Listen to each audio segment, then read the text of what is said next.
was sitting in Miami pouring blended whiskey down when this old gray black gentleman was cleaning up the lounge.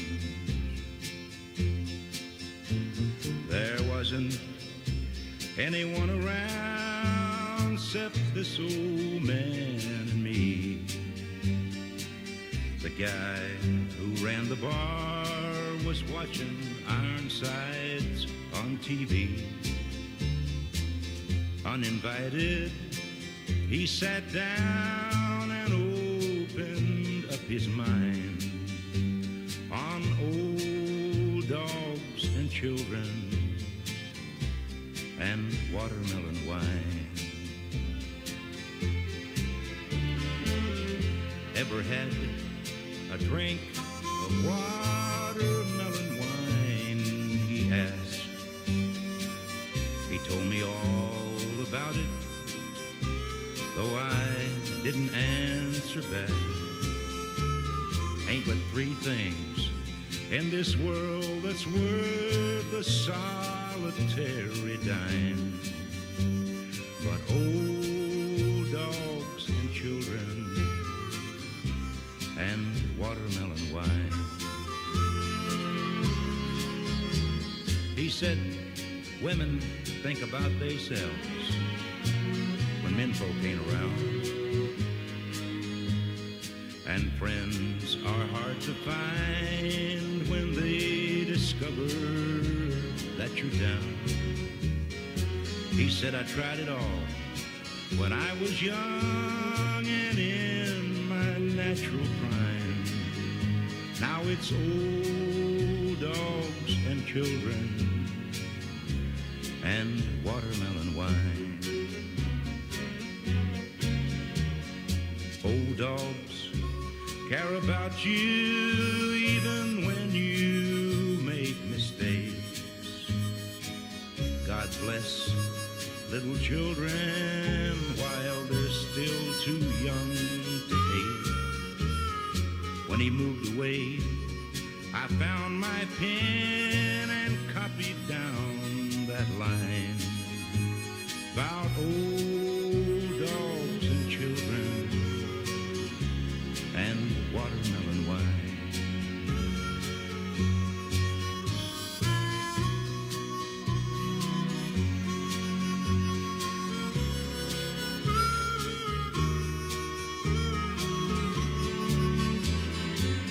I had to catch a plane up to Atlanta that next day.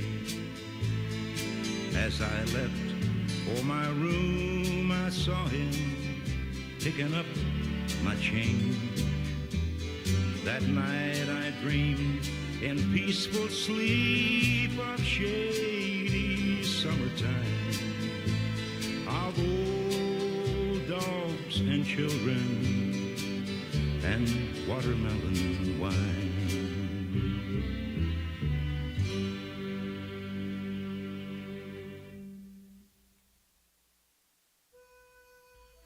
I walked through a county courthouse square. On a park bench, an old man was sitting there. I said, "Your old courthouse is kind of run down." He said, "No, it'll do for our little town." I said, "Your old flagpole is leaned a little bit, and that's a ragged old flag you got hanging on it." He said, "Have a seat," and I sat down. "Is this the first time you've been to our little town?" I said, "I think it is." He said, "I don't like to brag, but we're kind of proud of that ragged old flag. You see, we got a little hole in that flag there when Washington took it across the Delaware. And it got powder burned the night that Francis Scott Key sat watching it write and say, 'Can you see?' And it got a bad rip in New Orleans with Pakenham and Jackson tugging at its seams. And it almost fell at the Alamo beside the Texas flag, but she waved on, though. She got cut with a sword at Chancellorsville and she got cut again at Shiloh Hill. There was Robert E. Lee, Beauregard, and Bragg, and the south wind blew hard on that ragged old flag. On Flanders Field in World War I, she got a big hole from a Bertha gun. She turned blood red in World War II. She hung limp and low a time or two. She was in Korea, Vietnam. She went where she was sent by her Uncle Sam. She waved from our ships upon the briny foam, and now they've about quit waving back here at home. In her own good land here, she's been abused. She's been burned, dishonored, denied, and refused. And the government for which she stands is scandalized throughout the land. And she's getting threadbare and she's wearing thin, but she's in good shape for the shape she's in. 'Cause she's been through the fire before, and I believe she can take a whole lot more. So we raise her up every morning, we take her down every night, we don't let her touch the ground, and we fold her up right. On second thought, I do like to brag, 'cause I'm mighty proud of that ragged old flag.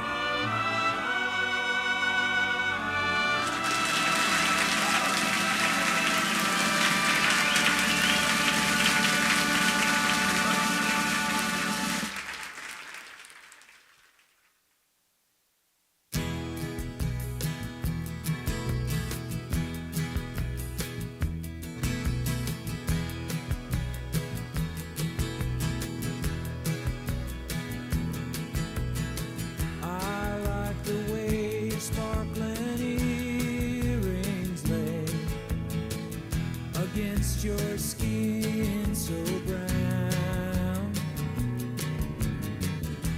and I wanna sleep with you in the desert tonight, with a billion stars all around. 'Cause I got a peaceful, easy feeling, and I know you won't let me down. 'Cause I'm already standing on the ground.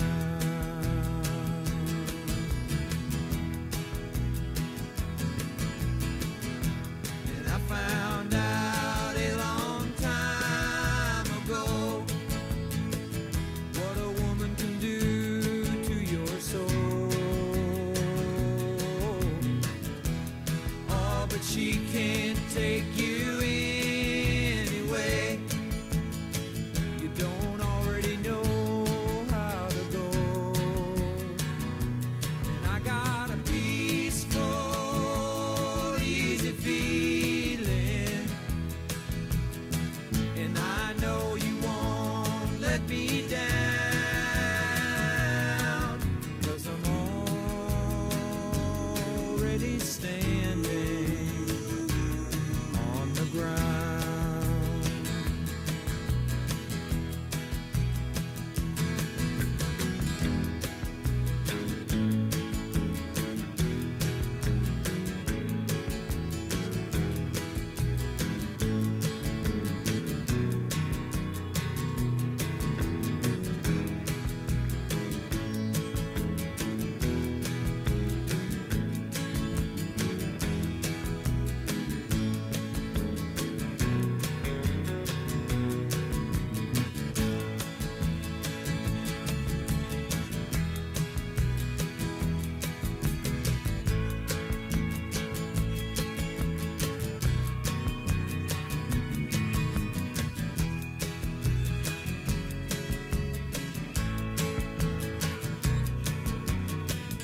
I get this feeling I may know you as a lover and a friend. But this voice keeps whispering in my other ear, tells me I may never see you again.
rode with old Jeb Stewart and his band of Southern horse.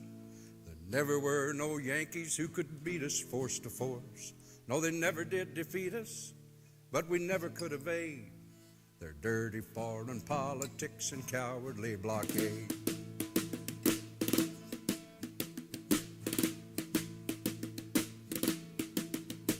Well, we hadn't any powder and we hadn't any shot. We hadn't any money to buy what we ain't got. So we rode our worn-out horses and we ate on plain cornmeal, and we licked 'em where we caught 'em with Southern guts and steel.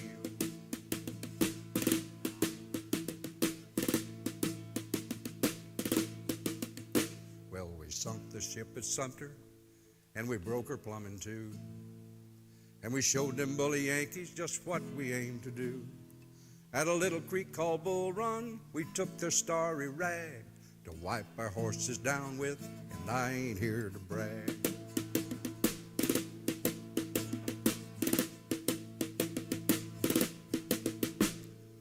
Well, there aren't as many left of us as rode out at the start, and then there are the weary, weak, and body sad of heart. We fought a fight to tell about, and I am here to say I'd climb my horse and follow Marsh to hell come any day.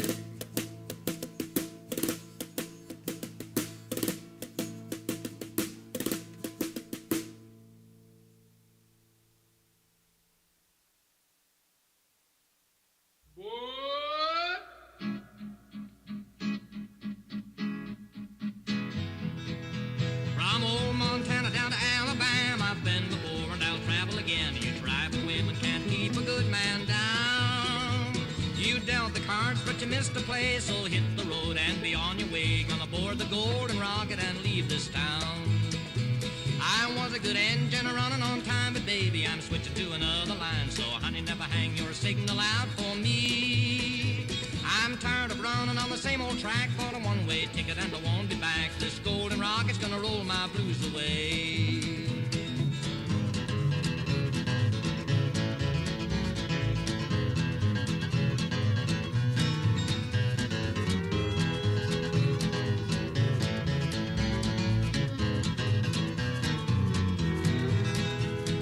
Hear that lonesome whistle blow, that's your cue, and by now you know that I got another true love waiting in Tennessee. This midnight special's a burning the rail, so woman, don't try to follow my trail. This Golden Rocket's gonna roll my blues away. Hear her thunder run through the night, this Golden Rocket is a-doing me right, and that sunny old Southland shore is a part of me. Now from your call, born to race my name, your fire went out, you done lost your flame, and this Golden Rocket is a-rolling my blues away.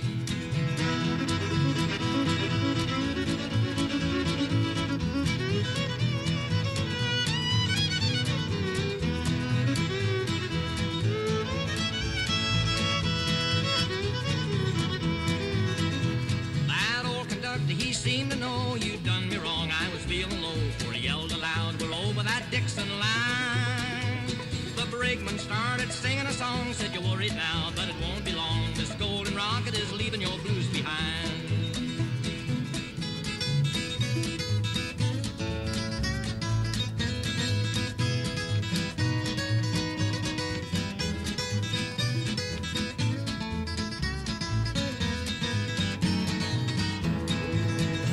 Then the porter yelled with his southern drawl, let's rise and shine, good morning you all. And I sprang to my feet to greet the newborn day.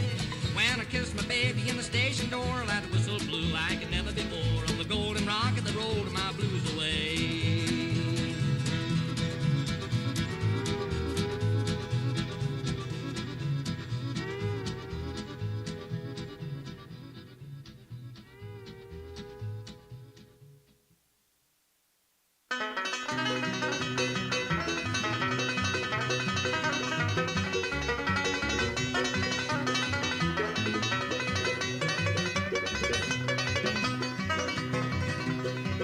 Jesse James was a lad who robbed many men. He stopped the Glendale train, took from the rich and he gave to the poor. He'd a heart, a hand, and a brain. Jesse had a life and mourned for his life. The children they were bred was that dirty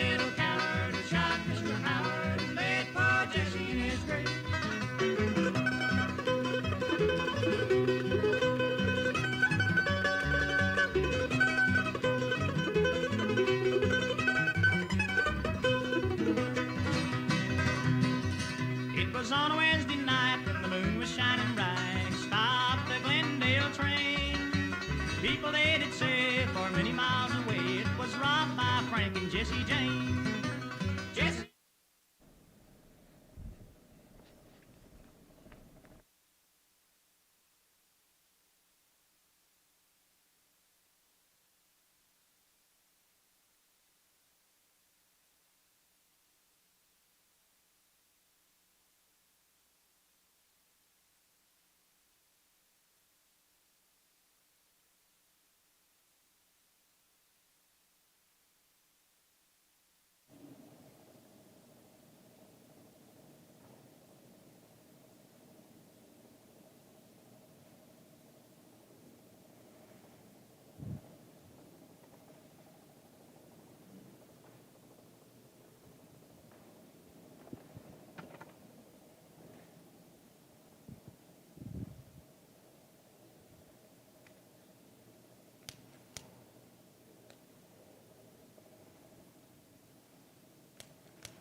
Good afternoon. It is not a conversation with Rex Mann unless you have a fire, so the light of Christ be with you. I am not the Reverend Michelle Ballard, to your disappointment. Pastor Michelle could not be here. She is sick this afternoon, and she sends her deepest sympathies to the Mann family. I'm Pastor Scott Holly. I'm the senior minister of First Christian Church. It's been my honor to serve Rex and Anita and now their family, and to get to know Travis and Scott and the grandkids outside of Facebook. It's good to see you face to face. It's my distinct privilege to serve today and to celebrate. What we're doing here is a celebration. So if there are tears today, let them be tears of joy, tears of fond memories, tears of anticipation, waiting for the time that we can be reunited with the woodsman, the Chestnut evangelist, as I like to call him, the one who so many of you, whether you're here in this church or online watching, so dearly loved, the one that I called my friend. If you'll permit me, I would like to share some words from Pastor Michelle, because there's something special that happened between Michelle and Rex this past month, and I'd like to lift that up. Michelle wanted to start out by reading from the book of Psalms. So hear these words. Blessed is the one who does not walk in step with the wicked, or stand in the way of sinners, or sit in the company of mockers, but whose delight is in the Lord, and who meditates on God's ways day and night.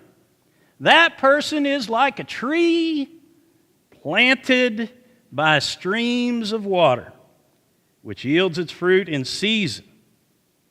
Its leaf does not wither. Whatever they do prospers. Pastor Michelle says, I like to think that Rex was like a tree planted by the streams of water that the psalmist spoke of. He was rooted and reliant on the source of all creation, and faith in God and hope in His Savior, Jesus Christ. Rex's life indeed yielded more opportunities than most of us will ever hope to enjoy or hope to accomplish. His life, like a healthy tree, yielded and yielded. It yielded love with Anita and yielded generations of family, whether family by blood or family by choice. His life yielded so much. Whatever Rex set his mind on prospered, just like the psalmist said, not because of his own strength, but because of the strength that our Creator endowed him with. He was rooted in the source of life, Rex Mann. In Rex's final month of life, while in the hospital, it was his wish to be baptized. And much like his unrelenting conservation efforts, he just couldn't let go of being baptized, and he spoke about it all the time. He couldn't let go of the desire to be baptized. He wanted to be watered like a tree planted by a river. So on one holy Monday, on the 16th of June, I journeyed to Cardinal Hill in Lexington, and with a water pitcher in one hand and the good book in the other, I helped Rex embrace the faith that he had claimed as a young child. God's forgiveness, God's salvation, God's grace, and that blessed assurance. After reading the story of Jesus' baptism in the Jordan and consecrating the water with prayer, Rex reaffirmed his faith in Christ Jesus, who has loved him since the beginning and walked with him on life's way. Rex was baptized in the living water poured over his head. It was a beautiful and holy moment that led both of us to take delight in the Lord. After the baptism, we shared communion together and embraced God's boundless goodness, which is not restricted by hospitals or physical locations. God be with you all. Pastor Michelle. Let's begin with a word of prayer. Gracious Heavenly Father, we thank you indeed for a day that we can celebrate a life well lived. God, we dare not grieve as those without hope, because you have given us unrelenting life inside of us, bottled up, that if we unlock it and unleash it on the creation that you have given us, yields fruit. We have seen that fruit. We have witnessed it in our beloved Rex. And so, God, I just ask now that you bring the gift of peace upon the Mann family and all who dearly loved him. We know Rex is well. We know that he is resting over the side of that river and under the shade of the great tree. And he's in your presence, God. And he awaits us now as we try to follow in those deep tracks that he left behind. Bless those who will speak today, God. Allow them to pour forth from their hearts over their lips words of healing, words of hope. Bless those who grieve, that even in the darkest hour they might find the light of life.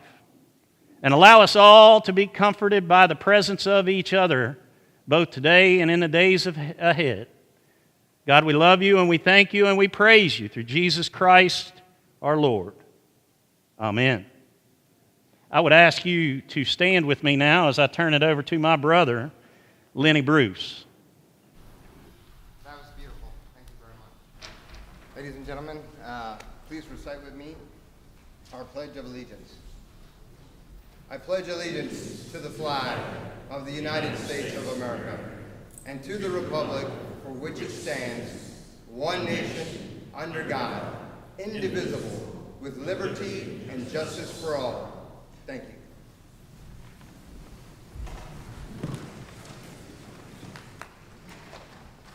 Leaving tracks. What is that? What does that mean? Leaving tracks, in my mind, is much like blazing a trail. By leaving impressions of our footprints in the soil, if you will. When somebody sees that, the first thing they know is that somebody has traveled this pathway before. So we apply that term, leaving tracks, to the whole effort to do something bigger than we are, something greater than us. That if we have a dream of perhaps doing that, by beginning that effort, by doing this thing that is bigger than us, we are leaving tracks for others to follow.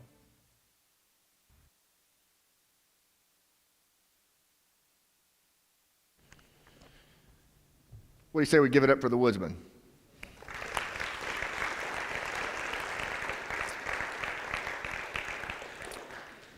Rex B. Mann was born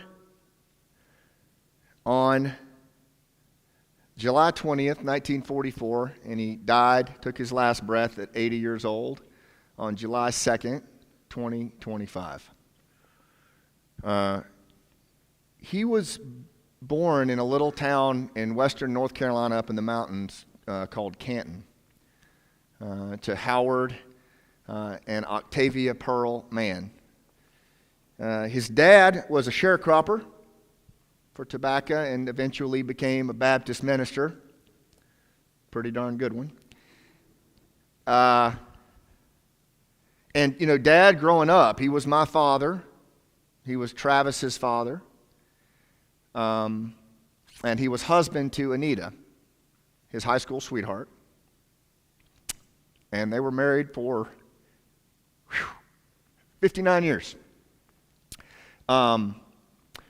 But today we're going to celebrate a man, his life, and honor his life, and celebrate the tracks that he left. And to really, I mean, everybody here knew him in one way or another. You know, when he was growing up, you know, some of his best friends or his best buddy from high school is here, David Fuzzy Hendricks, and they played high school football together. Right. So my dad was a defensive lineman at a 5A school and started. And he weighed what, Fuzzy? 140 pounds. And how hard could he hit? And Dad always said that he wasn't big, but his feet were quick. And that's how he grew up. He grew up with a special kind of poor. Him and my mom both. He wanted to go to college and be a forester. That was his dream. He was a man of the woods. He was a child of Appalachia. And he loved the woods. And he wanted to be a forester more than anything. He couldn't afford to go to a 4-year school, so he wanted to start maybe with a 2-year school. So his daddy sold a hog so he could go to school. He did his 2-year school, and he didn't have enough to go to a 4-year school, so the lady in the bank that he worked at overheard him say that he wasn't going to be able to go, and so she went in the back, wrote him a check, and she said, "This is your loan for North Carolina State University." And that began the career of Rex B. Mann, the first in our family to go to college. He went to college, and he became a forester in the United States Forest Service. And he took his new bride out to Montana, where they lived in a log cabin in the middle of nowhere. But their life was a life of leaving tracks, little logging towns all over the country. You know, that's what my dad did. Over 4 decades in the United States Forest Service, and most of that fighting wildland fires. Many of you here fought those fires with him. Many of you watching right now that couldn't make it fought those fires with him. And he loved it dearly. He loved the woods, and he loved fighting fire. And he loved all of you very, very much. So today we're just going to talk about those tracks that he left behind. That was a big thing for him. And before I kick it off here, the one thing I will say is a lot of people don't know this, but you know, for me as his son, and I know Travis was the same way, we've been talking about our dad for a long time. You know, that's something that we've been doing for years. I love talking about my old man, and it's something that comes very naturally to me, and one of the things I'm most proud of. And my so much so that my publisher, my next book, said, you know, you should really co-author a book with your dad. And I said, that's a great idea. So I hit Dad up on it a while back. It was more than a year ago, actually. And he said, absolutely. And he was still going through all of his battles at the time. So we decided on the title of the book, it would be Leaving Tracks. And so one of the things that I had the privilege to do is in the last couple of years of all of the ailments that he's had in and out of hospitals was to sit with him hour upon hour of interview after interview.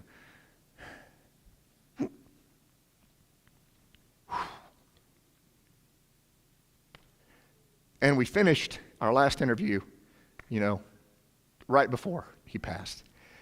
And it was just, we just kind of looked at each other, you know, and we both knew. Like we both knew that that had been captured.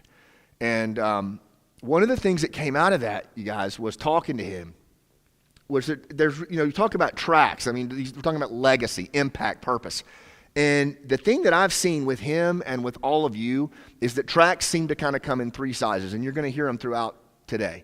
It starts with like the impact that we make in the world and the capacity that we build in others to make impact. That's a big category. He was big on, you'll hear that over and over again today. It was also in our youth. I believe, and he did too, that one of the biggest ways that we can leave legacy in this world is with the children that follow us, with our youth, and not necessarily our kids, but just the youth and pouring themselves into them. And my dad did that just like crazy, just constantly impacting the youth around him. And finally were the relationships. My dad was so old school in his relationships. He just believed so deeply in relationships that it was everything, particularly on fires and when there was a crisis. Relationships, friendships were everything. That's what got you through. So you're just going to hear that come over and over today as we bring these wonderful folks up to talk. And maybe I just ask you to kind of think about as we go through today, to think about that in your life, the capacity for impact, our youth, and our relationships, the tracks that you're leaving, because that's what Dad would want us thinking about. He wouldn't want us, he would be so mad at me if we were all in here talking about him the whole time. He would want to flip it and make sure that we're thinking about the tracks that we're leaving.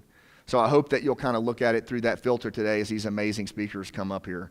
And the final thing that I'm just going to say, it is a celebration, it's a celebration for us to celebrate him, but I can guarantee I'm going to fall apart. I lost it when Lenny did the Pledge of Allegiance. So, I'm going to need y'all's help with that, but, just because it's a celebration doesn't mean we can't cry, right? Cry tears of joy and that we knew the man, and we just need to give ourselves permission to do that, because I'm sure going to do that. And so without any further ado, I'd like to ask Pastor Scott to lead off with a little bit of reflection, and then we'll bring up our speakers.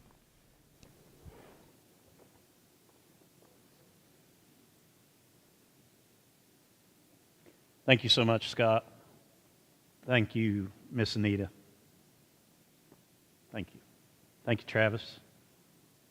Thank you, Mann family. It's my honor to stand before you and reflect on my friend, Rex Mann. Longfellow once wrote that the lives of great men remind that we can live our lives sublime, and in doing so, when we depart, we leave footprints on the sands of time. Rex Mann left big footprints. Rex, the woodsman, left big footprints on forest floors all over western North Carolina. He left footprints all over national forest in this great nation, protecting God's good creation. He left footprints of love in his devotion to his high school sweetheart. I didn't even know that. I knew you all were together a long time. I didn't know you were high school sweethearts. That's special. That's rare. So is 59 years of marriage.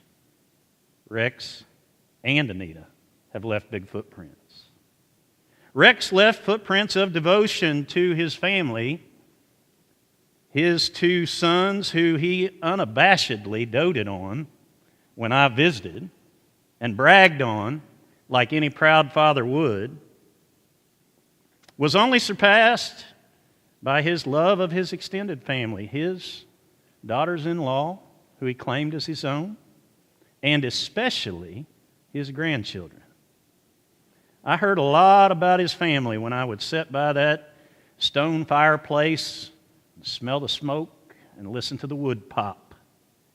It's probably what I'm going to miss most about the Chestnut evangelist, sitting by that fire with his legs crossed, waxing poetically, even though he would never say he did. A preacher's son, a baptized believer in Jesus Christ, footprints, tracks, deep tracks. Permit me, if I may, to tell you about a man's dream. The man's name was John, and his dream he wrote down, and we find it in a book in the Bible that they call the Revelation. And in this dream he says, I saw heaven, a city adorned so beautiful, it's like a bride prepared for her groom. And I saw a new heaven because earth had passed away and there was no longer any sea, I saw a holy city, and we called it the New Jerusalem. It was coming down out of heaven from God, and I heard a loud voice from the throne saying, "Look, God's dwelling place is with people. This will be His people, and God Himself will be with them and be their God. He will wipe every tear from their eyes, for there will be no more death, no more mourning, no more pain, for that's the old order of things, and they have passed away." John's dream continues. Listen to this. He says, "Then an angel showed me the river of life. It was as crystal clear as a North Carolina stream. And on each side of the river stood the tree of life, bearing crops in its season. Every month you could count on it, and the leaves of the tree are for the healing of the nations. There is no more curse in this place." Cherokee legend says that a holy man once went up a mountain because he had a dream. It was during a famine and the nations were suffering. And in that vision, a voice told him to take hold of a burr. We know it as a seed. And the voice said to plant it, holy man, because this seed would become a great tree. And from that tree would come food, medicine, shelter, the essence of Cherokee life. It's the story of the American chestnut tree. And it began as a dream, a vision. And the dream led to life and blessing, the healing of the nations even. It's quite appropriate that there's a tree in heaven, a big old tree to shade under, to get healing from, to feed us. God has always loved trees. Planted them in the beginning.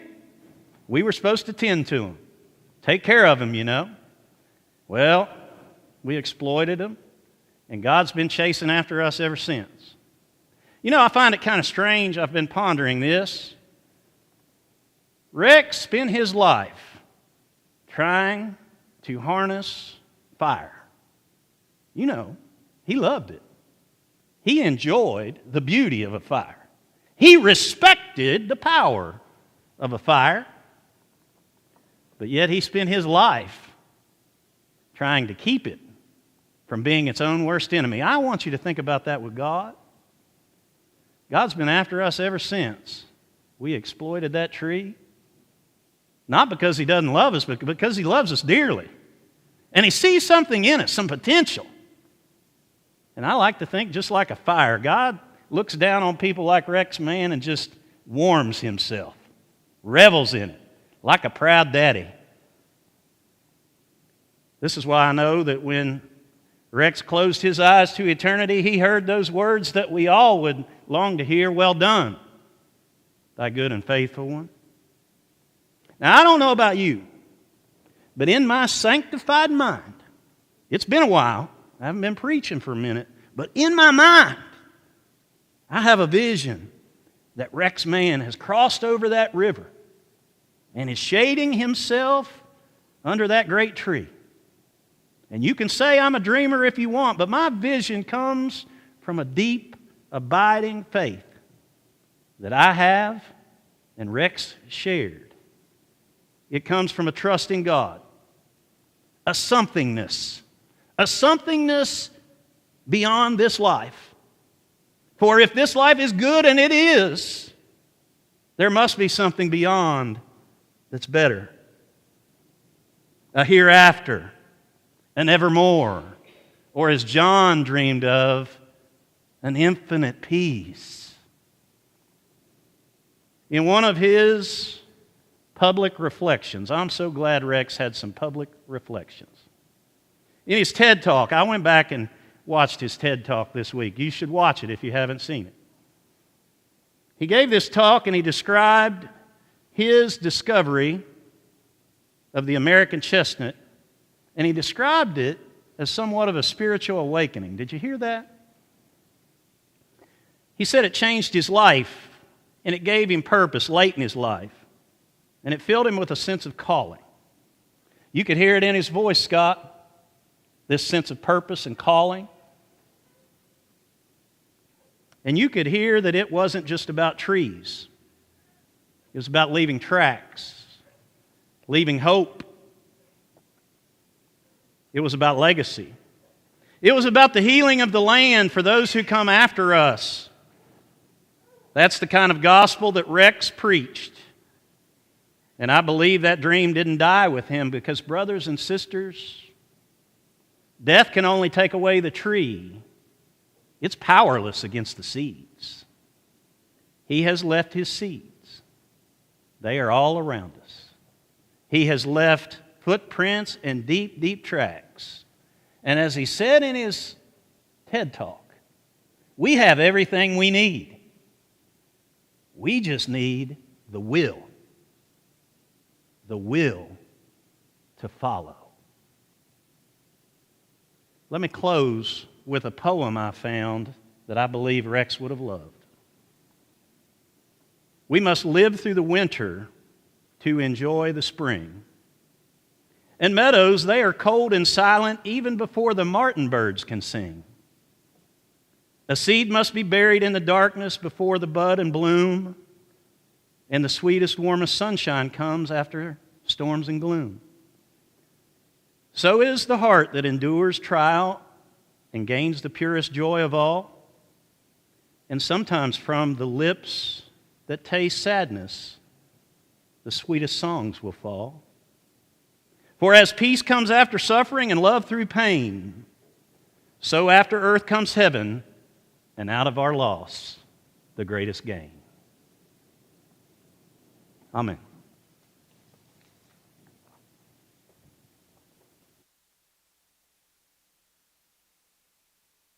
With him singing, playing the guitar and singing, he was amazing at it. And we're going to sing a song together that he loved in his latter days as he was fading. It was one of his favorites. But the setup on it is, you know, one of Dad's real passions was working with indigenous tribes, with Native American people. I don't know if y'all knew that, but he was really, really into that. It wasn't just the restoration of the chestnut tree and other at-risk species. It was restoring a land ethic in the United States that was deeply held by indigenous communities and that we really needed to learn from. And he believed that deeply, so much so that he built relationships with leaders of indigenous communities, starting with the eastern band of the Cherokee tribes that were based in Oklahoma, even as far west as Michigan. And I've never met anybody that could build relationships like this guy could across any boundary. And the American chestnut was what bridged all of those. But when he was in the hospital there towards the end and we would spend time there, he loved to listen to Amazing Grace and he loved to sing along with it. It was one of his favorite hymns. And I would always try to find like these different types and different versions of Amazing Grace, and we'd listen to it together. I even found one by a grunge rocker named Dan Vask, and he loved it. He would sit there and he loved it. It was an amazing version. But his favorite was actually performed by a man that had came from a tribe in Michigan. And he came and spent time with Dad in his hospital, and he brought his guitar. He's a wonderful musician. His name was Kevin, and he was the former chief of this tribe. And he sang Amazing Grace in Ojibwe for Dad. And my dad just loved that. And so we recorded it, and he would always listen to it. So we're going to sing Amazing Grace. They'll have the words up here. But before we do, I just wanted to share with you just one verse from the Ojibwe version that Dad would always listen to right up until the end of his life. So if we could play that.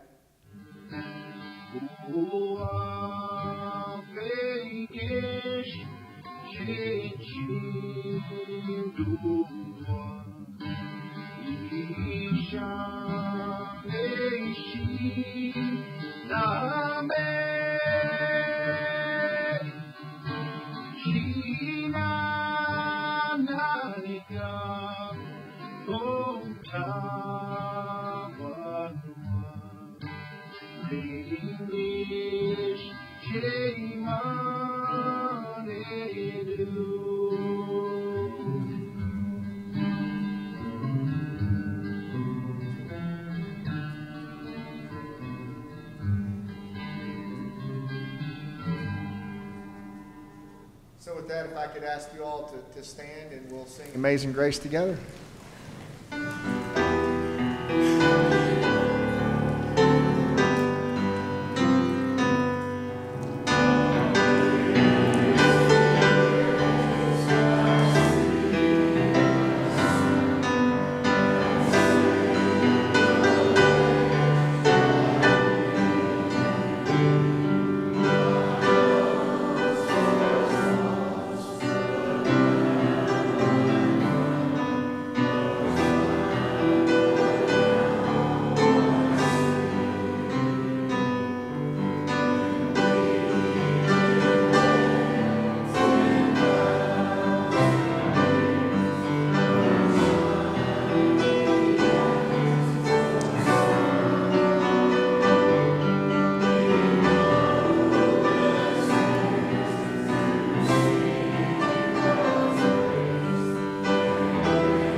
Thank you. Maybe. Thank you. So, our first speaker that's going to talk to us this morning, I talked to you about Dad's history with Wildland Fire. A lot of you out here fought Wildland Fire with Dad. It was a big deal to him for over 40 years. He fought some of the biggest fires in our nation's history. But a lot of you fought him alongside him, and I thought it would be good to just share a few thoughts on Dad's impact, the tracks that he left with Wildland Fire. I know a lot of you are watching right now that can't be here. Because you fought fire for so long, it hurts too much to get here. So God bless you for being here and watching. I know it hurts you not to be here with us, but just know you're with us in spirit. And with that, I'd like to invite one of Dad's best buddies, his plans chief from the area command team, that they went through a lot of rough times together, John Roberts. Please give him a round of applause.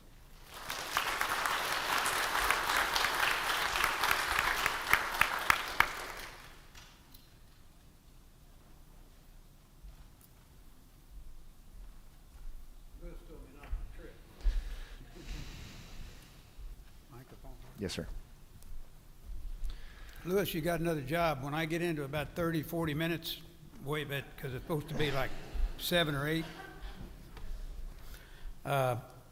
When Scott first asked me to do this, there was 2 thoughts immediately came to mind. One was, I probably should seek legal counsel before I get up here and talk about some of the things. There's still some people in the Forest Service here that could have something to say about that. So I didn't have a lawyer, so I called Barry Hicks, those of you that know him. And Barry's one of those people, he really wanted to be here.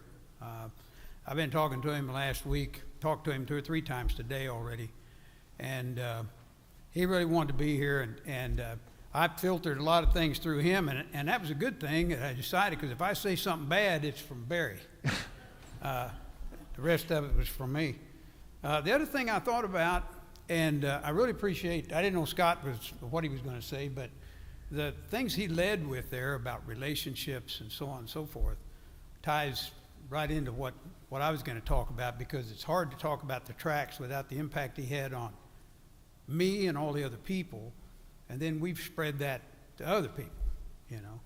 So you're going to hear some of those kind of things. But the thing I thought of was Rex would walk out if he was listening to people talk about good things that he'd done. And so some of the stories that haven't been shared, he called me one time from a bathroom. True story, classic Rex. And he was whispering. And I said, "What are you doing?" He said, "Well," "I'm in a bathroom." I said, "What?" You know, and he'd been in a meeting. They'd called him to a meeting, and unbeknownst to him, they were going to give him some awards and talk about what he'd done. And he said, "John," he said, "I had to beg off." He says, almost like a panic attack. He said, I had to get in here and get composed. And of course, I had to laugh. We always did that on the incidents. When something had happened, 3 or 4 of us would gather up and shore the other people up and stuff like that. And I never really talked to him about whether he went back in there and did it or got in the car and drove off, you know. I'd seen him get chewed out a lot of times for something he hadn't even done. When we were on an incident, he would sit there and he would take that, he'd listen, figure out how we can make it right. to keep the person happy that had been angry at us, but he wasn't used to, he wasn't big on having things good said about him, because he thought that was a little waste of time. We just need to keep going. And talks about the man. My connection with him, of course, was this chaotic one with the fire, and you know, a lot of things. Barry the same way. I mean, you know, you build that bond in those times when it's you against the world. And a couple of quick things about Rex, like the leaving tracks thing. One of the things he'd do is we were all wondering when we got there a lot of times, why did we agree to do this? Because it was a big mess, terrible thing, you know. And he'd always say, he said, chaos, John, he said, when people look in the yellow pages, there's nothing there. He said, there's nobody to call. He said, but they call us because there's anybody else to call. And, you know, it was just kind of the way of rallying the troops. And when he was doing that, he'd come up, and I'm sure anybody that's been on fire with him see him do it. He'd come walking up with a serious look on his face and say, I want to talk to you a little bit. So Barry and we were ready, you know. And he'd pull out this wad of paper with napkins from cafes and torn shirts of stuff written on it and little yellow sticky notes and everything. And he'd sort through all that. And we knew there was going to be a point, but we wasn't sure which way it was going to go. The thing that was so interesting, though, and it ties into what we've seen and heard from everybody, that's part of what he left with everyone, was you never knew which century you were going to be in when he was getting ready to make a point. Because, you know, it might be something strategic or tactical, you know, that we got to take care of this right now. The boss has said this is important. Or it could be a story about his daddy. You know, and bear in mind, there's trees on fire outside and sirens going and you know, and it's like, okay, well, and we came to understand that it was going to be important one way or the other. And so we listened intently. And then on the personal side, and I thought about this a lot. I talked to Barry about it because he doesn't know the story either. So you're hearing this for the first time, Barry. The only person I told about this was my wife. But years ago, in the 90s, Rex was always an instructor at the national level courses because he was doing exactly what Scott's talked about. He was instilling, let me tell you what I learned so you don't do the same thing. You don't make a mistake. And every 2 years we'd have this national course where we'd train all the teams, and he was one of the instructors. And I was working at the training center at the time, and we were already friends and had the Mount Ida connection and all this stuff. But he knew something was wrong, and he pulled me aside and he said, John, what's going on? So we went into this classroom there, classroom number 2, and we sat down. And it seemed to me like we were in there for an hour or two, but it wasn't that long, you know, because we had lots of other things we had to do, but we were in there quite a while. And he just listened. He didn't interject. He didn't say anything. Lewis can tell you, anybody that's been around me knows that they've had to tell me several times, Anita's told me, that the opposite of talking is not waiting to talk. You should be listening. You know, I mean, you know. So Rex just listened. May have been the next day, or may have been 2 hours later, or may have been a week later. He might have said something about it. But the thing to me was, I mean, that was my friend. He just sat there and let me pour all that out because I didn't have anybody else do it. You know. So that was the part of him, as well as being a referee. You know, I was going to talk about the coalitions briefly since Scott already mentioned it, but any of you that know Barry Hicks, and, you know, you think about when you're under the fire of affliction, you know, like that things are always happening. And Barry and I had a tendency to get a little bit high-strung when things were stressful. And, you know, when you get like that, you get angry, you want to do something that feels good when you're angry, which normally involves trouble, you know.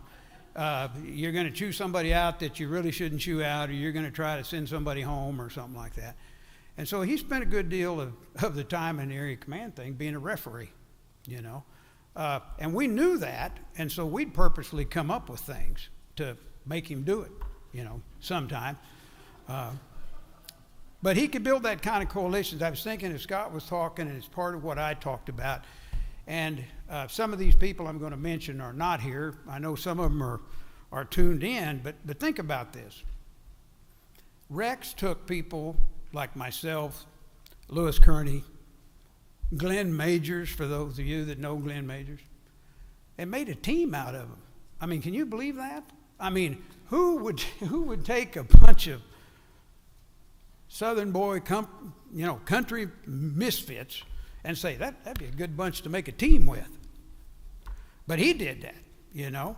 He made a team out of us and made a good one. He did the same thing with the Native American tribes that he worked with. And these other people that are going to speak in just a minute when I get down, they're high-functioning people at the top of the organization. They understand all the politics, well-educated, all that kind of stuff. He built those kind of relationships with them across the board, up and down.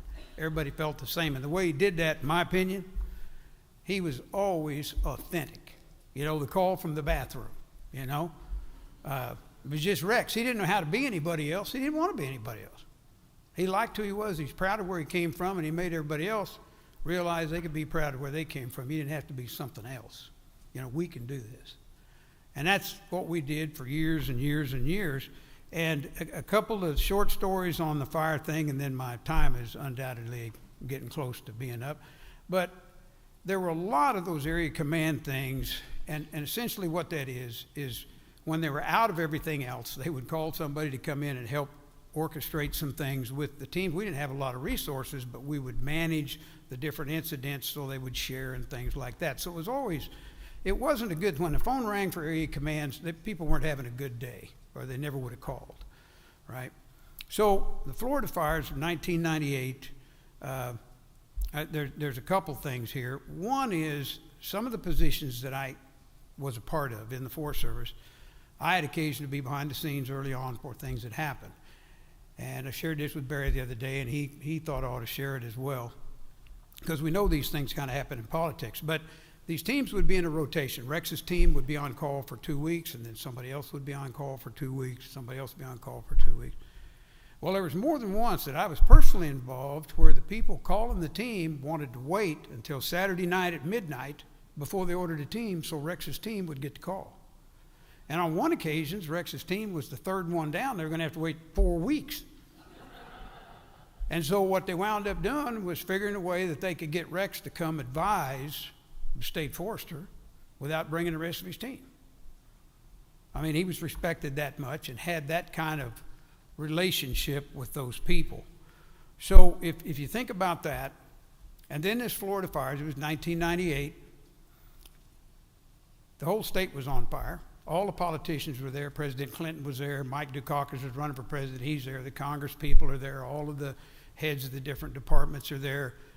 There's 20 plus incident management teams under his command, 170 aircraft assigned to it.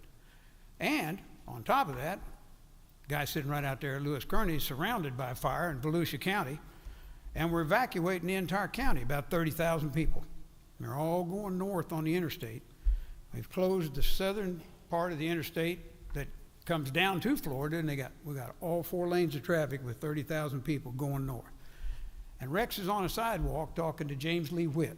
Now, I don't know if you remember that name, but he was Bill Clinton's FEMA director.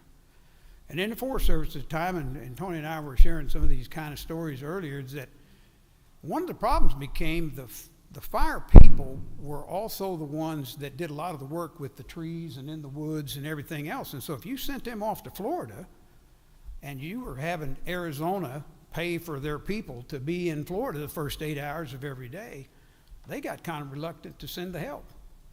So it's called this base 8 salary thing, and Rex was concerned about that both at the forest level, the firefighter level, because we like going, and the national level. And so that's what he was talking to James Lee Witt about.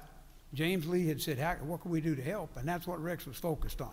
With all this fire and all this chaos, all this other stuff, he said, we need to get this changed. And they did eventually. Cheryl worked on some of that. And so that kind of stuff got started. And so when you talk about leaving tracks, one of the things I wanted to make sure that I pointed out, and I use that as one of many examples, is a lot of stuff he did most people don't even know about.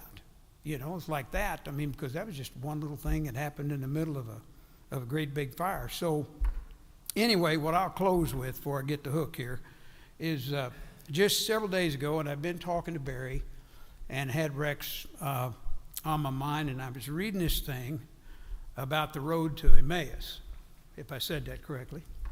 And the short story is that there's a couple of followers of Christ. Christ has been crucified, tomb's empty. They're kind of wondering what they're going to do, and they're talking about him as they're going down this road. And a little short thing I thought was funny, Emmaus translates to like warm springs or hot springs, and so I thought, hey, these guys may have been from Mount Ida, you know.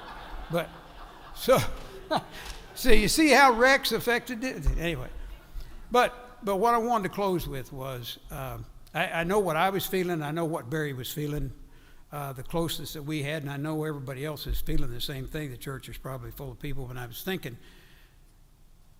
that these two followers probably for the first time, they really realized how much they loved him, you know. And the thing was, you know, we saw Rex in the hospital bed, or we talked to Rex on the phone, or something, but now it's you really realize how much you really love the guy, you know. Now it's you really realize how much you really love the guy, you know. Else is the same way. So that's just a little insight to what I saw of the man, and it's the same one other people saw, but just had a little different experience with it. So with that,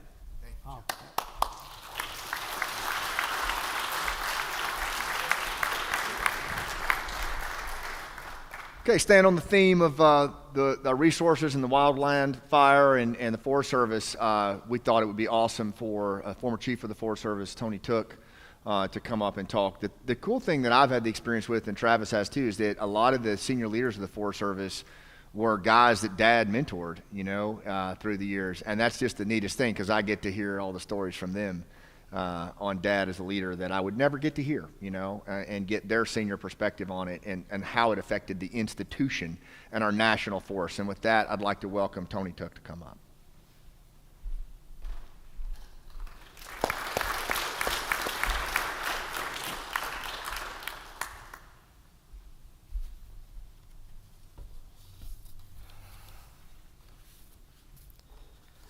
First of all, it's an honor to be asked to speak here today by Mrs. Anita and Scott and Travis and all the family, and it's certainly a moment that I'll cherish for the rest of my life. Several years ago, there was a young forester that moved from Smith County, Mississippi to Kentucky to work on the Daniel Boone National Forest. And not too long after being here, he met a staff officer, and this young forester was trained in the southern piney woods. Southern longleaf piney woods, and he loved to burn the woods. And he found out that this staff officer did too, and they shared a common bond around forestry and around fire and managing forest. And so that staff officer took the young forester under his wing, and for the nearly next almost 4 decades always stayed in touch, always connected. No matter where Rex was or where I was, we were always in touch, always connected. He was always calling me. Before I knew that you could save cell phone contacts, I had his cell phone number memorized, and I still know it right now, but I'm not going to call it out to you. We talked conservation, we talked national policy issues, we talked politics, we shared our stories and experiences around farming and gardening. We talked about our grandchildren. And of course, we talked about the American chestnut. When Scott asked me to talk today, he wanted me to reflect back on Rex's enormous impact in the Forest Service. Now, the first thing I thought of is that's immeasurable. Rex's legacy and footprints in the Forest Service are far-reaching. You know, except for some in the younger generations, everybody knows who Elvis was worldwide. The same could be said for Rex in the Forest Service and in the wildland fire community and in conservation. Rex was as genuine and authentic as they come. People were drawn to him. His personality was magnetic. He could establish a rapport with the guy down at the country store. He could establish rapport with the President of the United States, and did. He could establish rapport with tribal leaders, anybody. He could make those connections. So he left countless tracts, and I'm going to focus in on 3 things that reflect that, and some of them had already been alluded to. How many of you in here, like me, would call Rex Mann a mentor? Or you learned something from Rex Mann? That was one of his biggest contributions, was mentoring. You know, I don't get on social media much, but I have a little bit more in recent years. And not too long after Rex's passing, I got on there. And, of course, there were prayers pouring in for the family. But there was 2 words that I saw over and over again. If you go back and look at some of these posts, mentor, he was a mentor to me. He was a teacher, a mentor and teacher. Rex, he encouraged people. He built people up. He instilled confidence in people. And he inspired others to be the best that they could be. Rex was truly a leader that grew leaders.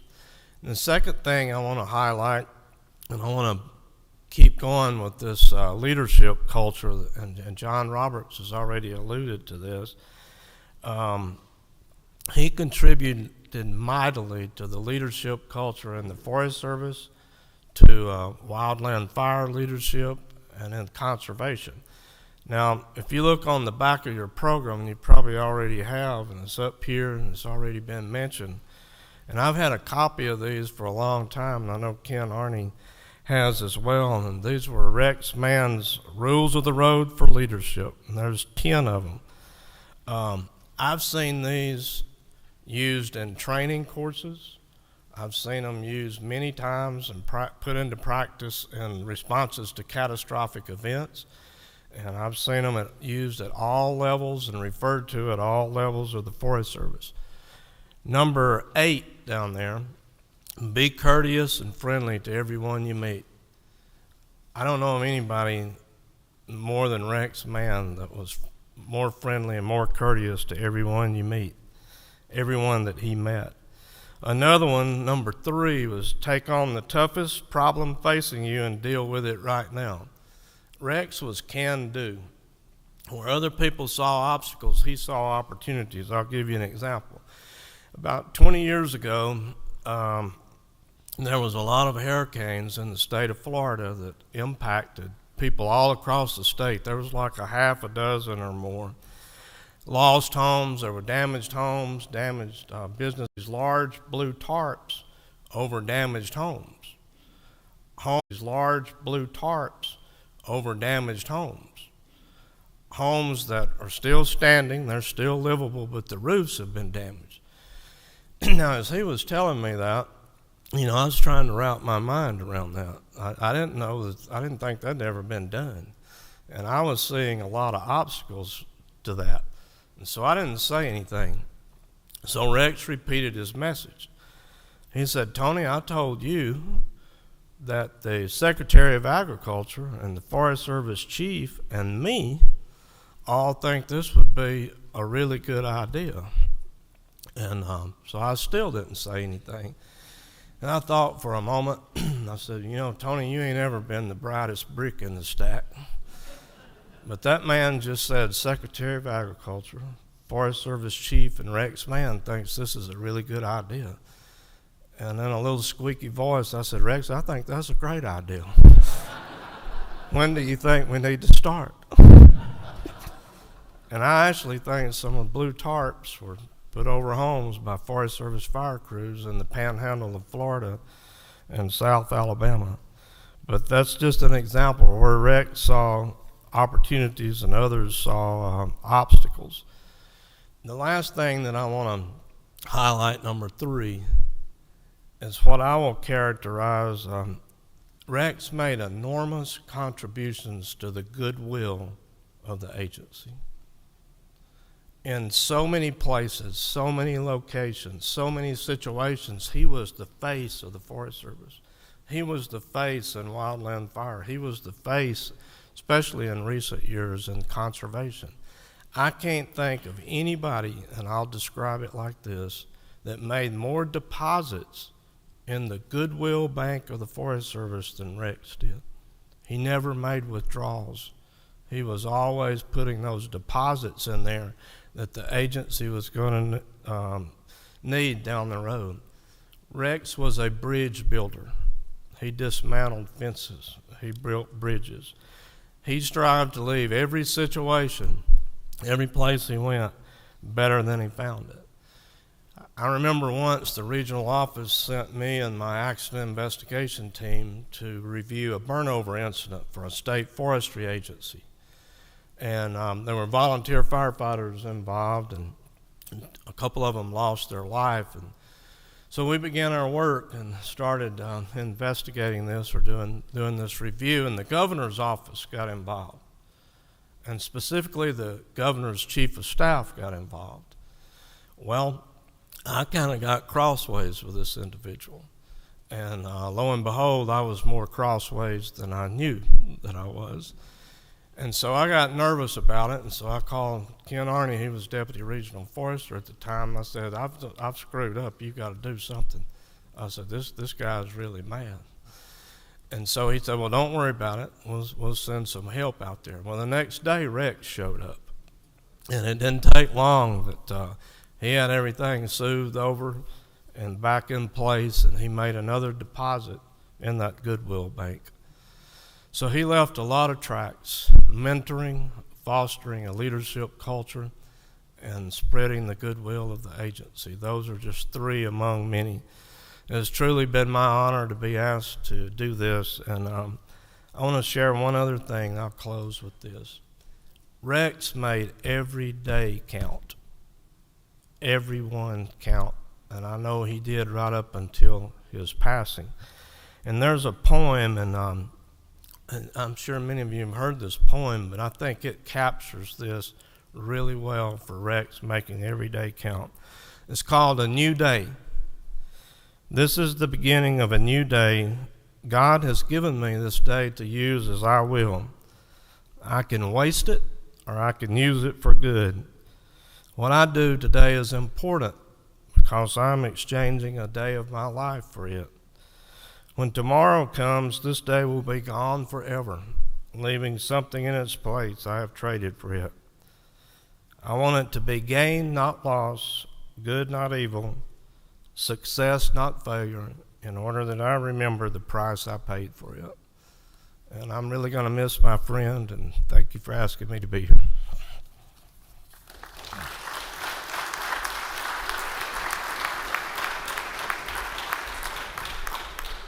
All right, so we're going to pivot for just a few minutes, thank you, Tony, into impacts that Dad had with our youth, leaving tracks with our youth. And I can tell you, as his oldest son, the impact he had on me, like the thing that hard for me right now is realizing how much I leaned on him and how much I called him even for just silly things. I would lean on him even until the end. I was calling him and asking him questions and getting his guidance at 56, and I'm going to really miss that. I know my brother feels the same way. But, for all those 10 rules of leadership, we were raised on those. He raised us on those. And then for me, going to war and there were things that I faced in combat that he learned in firefighting that he poured into me. Same with my brother, and super grateful for that. But what a lot of folks don't know is, like, when I came home from war and I was pretty broken, my dad was the one that really picked me up off the floor, And no one saw that, but he did that. Like, he did, and he did it with such grace and such care that I don't know that I'd be here without him. And like that will always stick with me. But growing up, the thing was, in 56 years, he never raised his voice at me. Travis, did he raise his voice at you? And that's Travis. Listen, if I got to stand up here, this is how this is going to go. But he didn't. In 56, and let me tell you, if two boys could give him reason to do it, it was us. And he never raised his voice. Amen? Yes. But he didn't. But just a couple of things that Trav and I were talking about, memories that we had of Dad, talking about, he always had kind of this motto of just living life full out and just sliding the car in sideways at the end. That's just how he lived. And he was constantly making those deposits, as Tony talked about. When we were kids, Travis and I loved it because he would dress up, as a lot of junior foresters had to do. They would dress up as Smokey the Bear or Woodsy the Owl. And then they would go to school, you know, and I know, like, probably today, I don't know, kids would be like, oh boy, that's my dad. But not me and Travis, we loved it. It was the most awesome thing in the world, you know, when the woodsy ice, like, pop in there, you know. But Travis was telling me that one time he was taking Travis to school, and he was going to go in as Woodsy. But Dad decided to wear the Woodsy Owl costume while he was driving the truck. And so he's got those big feet, you know, and he's trying to hit the brakes, and Travis is like, I thought we were going to die, man. And then I remember one other, like, this was for my dad, like, he never lost his cool. He never ever lost his cool, even when things were falling apart around him. And I remember one time, Travis and I were in high school, and I went out to feed the dogs leftover pizza, and I come up the stairs with a serving fork, and I fell. And the fork went straight in my head. You know, so I'm like, I look back at my brother, and I said, is it? And he's like, oh, yeah. And so he left, and he went to get Dad, and Dad comes out, you know, and I'm freaking out because I can see this fork, you know, going out this way. And I'm just like, Dad, don't pull it out. And he goes, well, do you want to wear it to school like that? It's just how he was. And the funny thing was, on Friday nights, it didn't matter where we lived, there would be 50 kids in Mount Ida, Arkansas, all at the Mann house. And most of them were inside meeting with Mom and Dad. You know, they loved being around my parents. And I mean, they basically, I don't even know how many kids they raised. And the last thing I'll say before I bring the grandkids out, you know, to see the reach that he had on youth. You know, my friend Nizam right here, you know, some of you may know him. We've been buddies a long time. We fought together in Afghanistan, passenger number 1 on the Pineapple Express. When he found out, you know, because my dad loved his kids, and they called him Grandpa, you know, because they didn't have that when they got over here. And Nizam, you know, called me from Houston, Texas.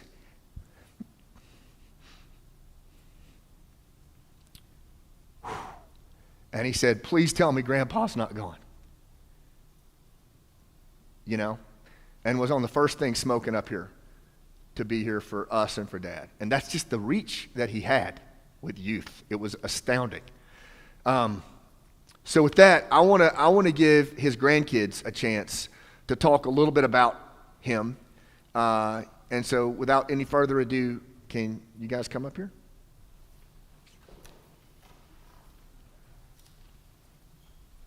So what I asked the grandkids to do, not all of them are going to talk, but they're all going to come up here together. This is Travis's crew, Hunter, Izzy and Molly from Australia, and then my boys, Cooper is at the lectern there, that's Cody in the middle, and where's Bray? Go to the bathroom real quick. He's going to do it from there. He's going to do it from the bathroom, like his granddad. Okay, whenever you're ready.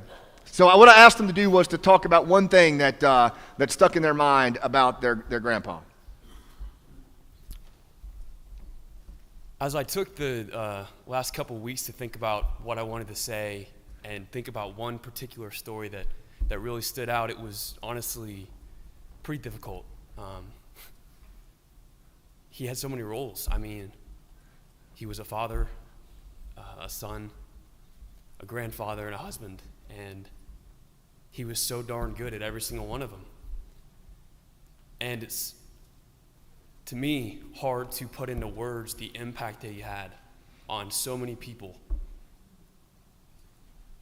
And what I mean by that is I had a chance to go to some of his rehab appointments while he was going through chemo and recovering from his stroke. And it's so easy to say one thing, and then when something goes wrong, you revert to an opposite thing of what you're saying. It's so easy when things are going right to be a good person, but as soon as that difficult moment hits, how are you going to respond?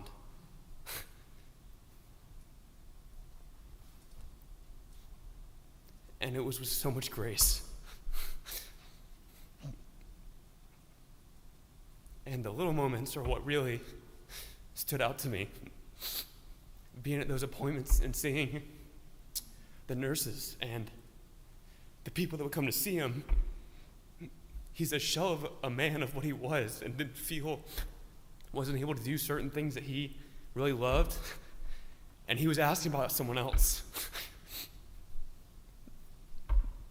And that's what stands out to me, is that when he was having the worst day, he was checking on others.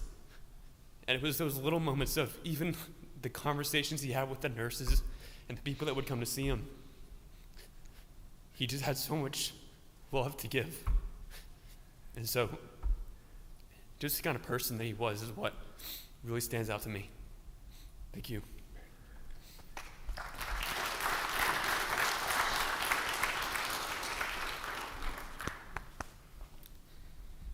Get your breath.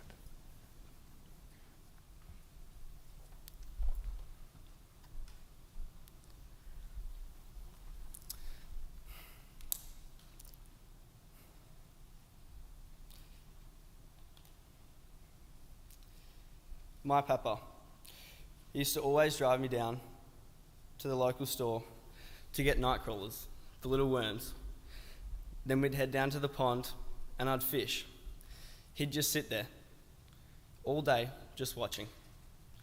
One day, we were fishing and I caught a little bluegill. Papa convinced me to put it on a hook to see if I could catch a big bass. A couple minutes later, bam, I hooked a 10-pounder.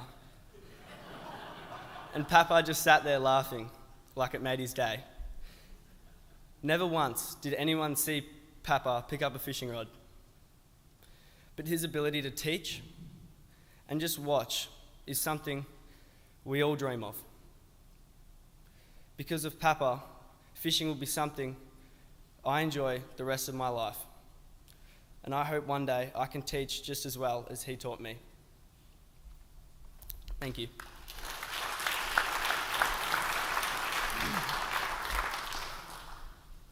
So when I think about Paul, as we know him, I think the first thing that a lot of us go to is thinking about the memories we had with him as kids. That's what stands out the most. Our parents would drop us off for some well-earned rest and relaxation away from the grandkids. And then Paul would pick us up. The very first place Paul would take us is the fireworks store. It was just Lady Boom Boom's fireworks store, massive warehouse, and they would just let us run loose in there, grab whatever we wanted. And we'd come out just armfuls of fireworks, not just like bottle rockets, like M80s, like those mortar shells that go up in there in starburst. And then we'd get to the house and he'd be like, hey, I also made you guys bows and arrows. Here's your fireworks. Here's the barn. Have fun. And then he would just sit and watch. And we'd get going through his precious antique collection, taking any old piece we could find and making cannons, mortars, everything, filling them with fireworks, and then either launching it at each other or at him as he acted like a bear with two false hips, trying to get into his own barn. And we'd be defending the barn from this bear. And he would just sit out there and play like that with us for hours. And so just so many memories like that, like Hunter talked about with the fishing. That's the first thing I think about is Paul, just the amount of time he would spend with us. But as I got older, I started to learn Paul as Rex Mann and understand the person that everybody else saw and why he was so loved. And it was that patience that everybody talks about. It's what made him such an amazing grandfather. He always had the time to sit with us, to listen, to talk, to play referee. When we started arguing, same as he's talking about with the referee, we would just make shit up. So he'd come in there and play judge for us. And my grandmother always said, well-timed cuss, good for the soul. Sorry about that. But, he was a remarkably intelligent man. And like a river, just deep, always flowing, immovable. And he would just sit and listen for hours, and he could sit and talk for hours and just make a friend with everybody. And just thinking about all the people in this room and then on live stream, watching this because the impact he's had on them, the world's a much better place for having had him in it and him being able to have had the influence he's had. Thank you.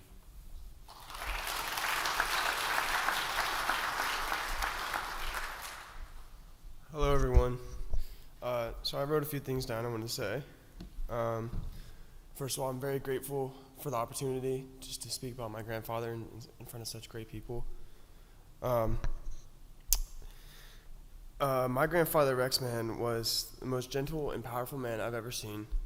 My dad once said to me to not mistake kindness for weakness, and that always stuck with me. My dad probably learned that from Papa the hard way, but I believe that my grandfather couldn't hurt a fly, but he could kill a bull. He was the sweetest man. He just lived in a way that made everybody want to be better. He always tried to do the right thing, and he always helped people, as everyone has mentioned. He served Mother Nature with a kind of reverence that you could feel. He knew everything about the woods. He was a part of them. He cared so deeply about family and about people, and just about the goodness in this earth. He was so funny and so kind and intelligent. He just had this rare gift that made everyone feel important. Whether you were a family member, a friend, or someone he just met, he could make you smile and feel like an old buddy. I had the privilege of living and working with Paul as a caregiver for some of his last time on this earth. And I have to say that it was the most important experience in my life. He taught me so much by what he said and what he didn't say. It's not long ago he told me that everything you go through is a test. And I got to see how he answers these tests. And it was always the same way, with a smile on his face, telling a joke, and with his compassion being shared for everyone else. So my beautiful Nana wanted us all to share our favorite memory, and I can't pick my favorite, but the first one that comes to mind, kind of like Cody said, so we would all climb up in the second story of the barn, and we would pretend we were in the army and come up with some elaborate plan on how to throw plastic bottles at Paw.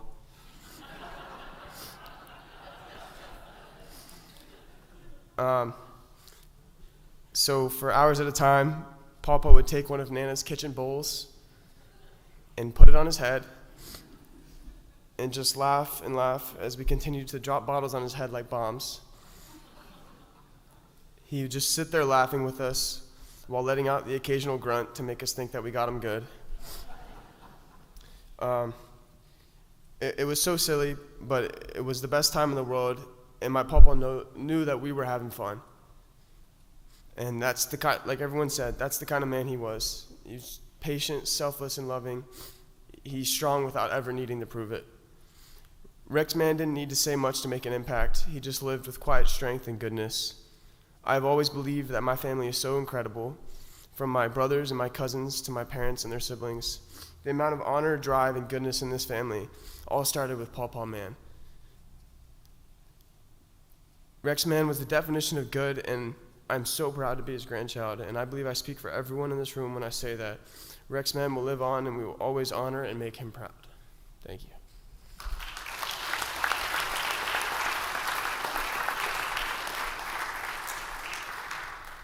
Okay, thank you guys.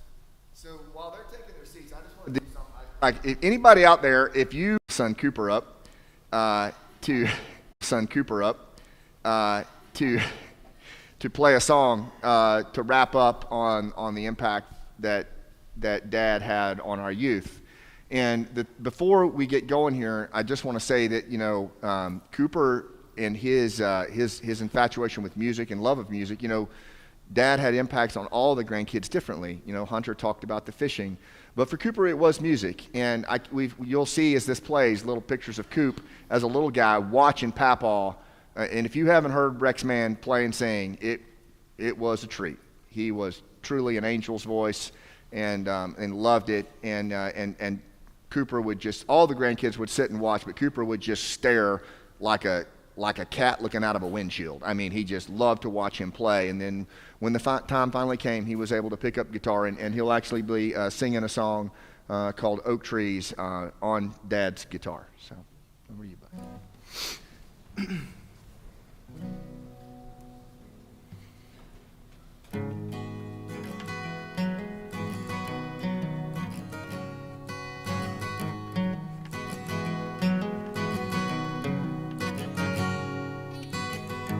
Don't be fooled by the whispers of the winds from the north. they'll just leave you where you lay, broken, beaten on the floor. My dear baby, these words are pouring straight from the Lord. You've got a diamond, I've got gold. Do we really need much more?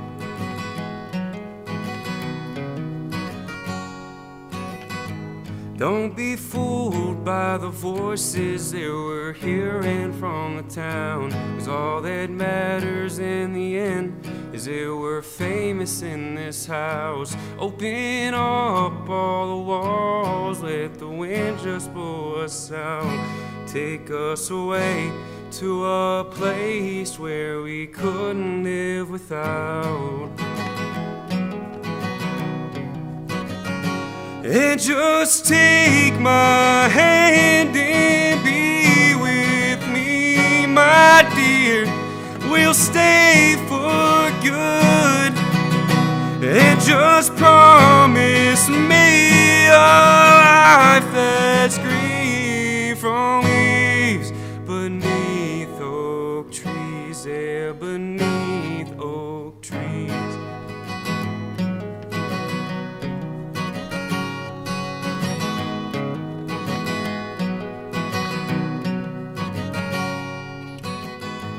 Don't you know of the road that never has an end? Cross over lines, smell the pines from the places we have been. Open up all walls, let the wind just blow us out. Take us away to a place where we couldn't live without. And just take my hand and be with me, my dear. We'll stay for good. And just promise me a life that's green from leaves beneath oak trees, yeah, beneath oak trees. Oh.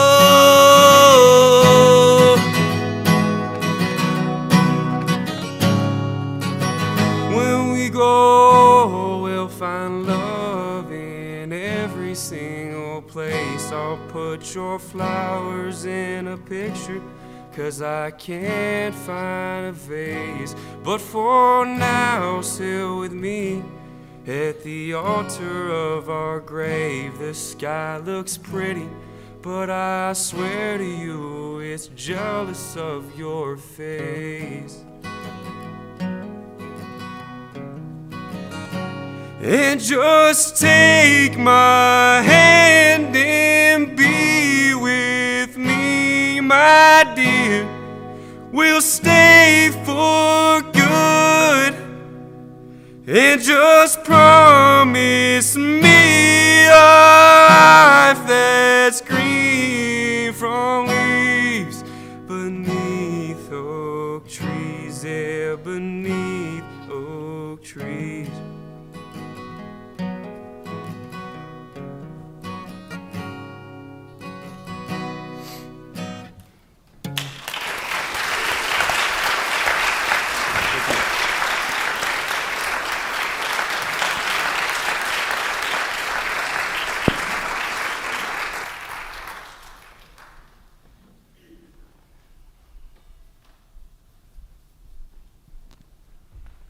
Ugh.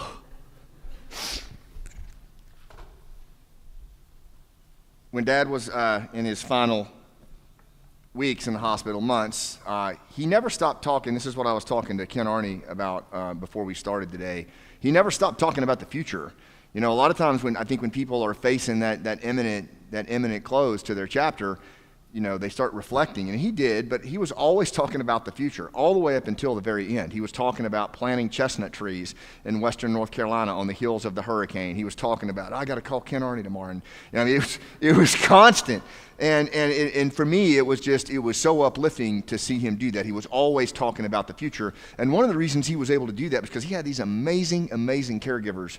And Bray helped out with that a lot, but we've got them with us today, and you know, we don't give enough, I don't think, respect and love to the caregivers out there that do so much, that allow our loved ones to maintain their dignity and their pride through their life. I mean, I've watched these ladies work, and I'm telling you, it is unbelievable how much they loved on my dad and how much they enabled him to think about the future all the way until the end. I mean, it's like the ultimate gift, and they get absolutely no appreciation, and I think we need to give them to it right now. Could we ask our caregivers for Dad to please stand up so we can recognize you?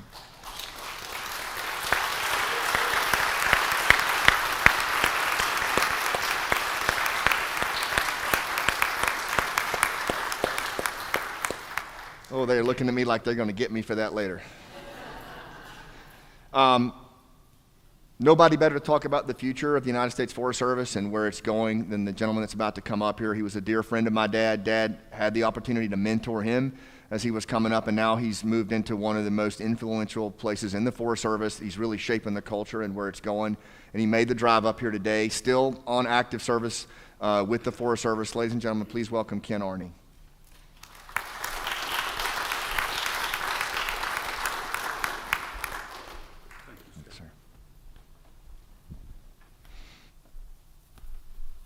Thank you, Scott, and Miss Anita, Travis, Scott. I'm tremendously blessed and honored to be asked to be a part of this celebration of life for Rex Mann. Rex is a friend, a co-worker, been for many years, and just blessed to have Rex in the life of myself as well as the Forest Service. But you know, with that said, and Rex was all about relationships, but also I think Rex was probably the most polite person I've ever known. Almost too polite in some ways. I don't know at the times I've given my cell phone number to Rex, but I can't think of a single time he's ever called it. But he always sent the message through Tony or Jim McCoy over at Land Between the Lakes or someone else. Rex would really like to talk with you. And most of the time it was about chestnuts. And I was delighted to have those conversations because I grew up on a farm about 150 miles south of here in Tennessee. And when I was a kid, there were still dead chestnut stakes standing in the woods, as well as chestnut trees that had fallen. And to see those restored, to me, I've got just about as much passion as Rex has had. So it was an honor to always have a conversation with Rex. As was mentioned, Rex served in several leadership positions in the Forest Service. Of course, the most recent was a staff officer for fire and forest management here on the Daniel Boone National Forest in Kentucky. But Rex had influence way beyond Kentucky and way above his pay grade on the forest. As was mentioned by John and Tony and others, Rex served on incident management teams and influenced and did positive work for the agency, not only nationwide, but all over the globe. A little bit about incident management teams, those have been mentioned several times.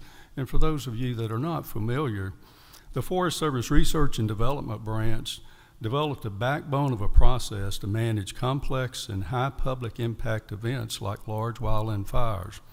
We have about 35 currently federal incident management teams in the Forest Service, and other federal agencies are part of those. And each incident management team is made up of about 40 to 80 individuals. And this incident management concept has been addressed by many other agencies as well as globally. Rex and many in the room have traveled all over the world teaching the incident management concept. As John mentioned, Rex was one of the first area commanders, and that overseeing multiple incident management teams.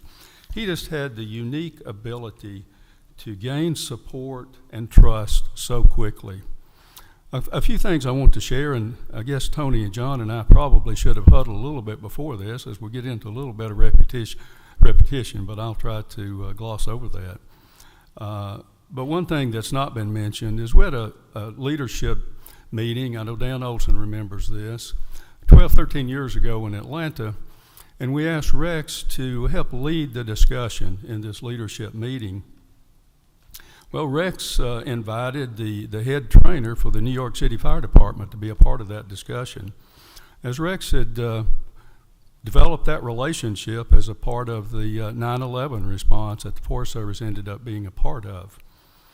And you may or may not know, but after the airplanes hit the Twin Towers in New York City, the fire department was really struggling to manage the complex response and recovery work. The Forest Service was called upon to help. The fireman from New York spoke glowingly about the Forest Service and how much they learned from us. He said the initial thoughts from him and many others were, how can these backwood folks that mostly work in the woods going to come to Manhattan and help us do our work? He said it wasn't long that they became to accept and appreciate the help, as we always delivered on what we promised. And Rex was a part of that eventually. So that productive relationship developed to the point that New York City ended up sending some of their structural firefighters to wildland fire training and then actually go out on some of the work. But that good work could not have happened without Rex's calm and steady leadership and the ability to develop those relationships. Another example I'll share is when the Healthy Forest Restoration Act passed in 2003. At that time, I was working in a detail at USDA as liaison between the USDA and the Forest Service. And there was a planned celebration in the Rose Garden that President Bush was going to administer, celebrating the passage of the Healthy Forest Restoration Act. Me being the principal point of contact in organizing that event, I had a conversation with then Chief of the Forest Service, Dale Bosworth, and I was asked, so what is your opinion on who would be a good forester firefighter that could be with the chief for that event? And I said, without pausing 10 seconds, Rex Mann. And that's who ended up, Chief Bosworth asked to be a part of it. So the day of the event, Rex and the chief met with President Bush in the Oval Office, some prep for the event that was going to take place in the Rose Garden. And along the way, walking out, Rex and the president got to talking about trees on the White House lawn. And Rex said the president knew everyone, knew all the tree species. And then Rex started telling the president about the American chestnut and the fact that this one time was a dominant tree in the eastern forest. And the president said, well, I'd like to plant one of those on the White House grounds.